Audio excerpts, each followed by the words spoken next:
আজকে সকালবেলা ঘটনাটা শুনতে পাই যে গর্জি বাজারে অগ্নিকাণ্ডের ফলে প্রায় 7টা দোকান এখানে অগ্নিদগ্ধ হয়। শোনার পরে সঙ্গে সঙ্গেই আমরা নিজেরা যোগাযোগ করে আমরা এই যে ঘটনাটা হলো এটা দেখার জন্য আমরা উপস্থিত হই। আমরা তো দেখে অবাক হলাম।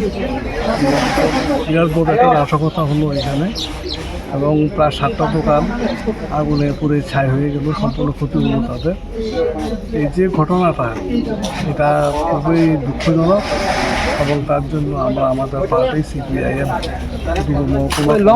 থেকে আমরা দুঃখ প্রকাশ করছি এবং যারা ক্ষতিগ্রস্ত হয়েছেন তাদের প্রতি আমরা সমবেদনা জানাচ্ছি এবং আমরা চাই তারা নিশ্চয়ই আগামী দিনে সরকার যদি নজর দেন, তাদের সাহায্য সহযোগিতা করেন, তাহলে তারা নিশ্চয়ই আবার ঘুরে দাঁড়াতে পারবে এবং আগের মতো ব্যবসা বাণিজ্য তারা চালাতে পারবে।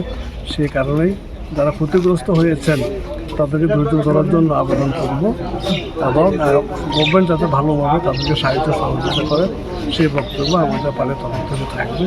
জন্য তো ফায়ার সার্ভিস আছে, তারা তদন্ত করবেন, তদন্ত করে খুঁজে দেখবেন, পুলিশ প্রশাসন গভর্নমেন্ট তারা দেখবেন যে মানে এটা আদৌ নাশকতামূলক না মানে ন্যাচারালি সংযোগ হয়েছে এখানে, এটা প্রশাসন তদন্ত করে সেটা দেখবেন এবং আমরা চাই প্রকৃত ঘটনা তদন্তের মাধ্যমে যে বের করা হোক।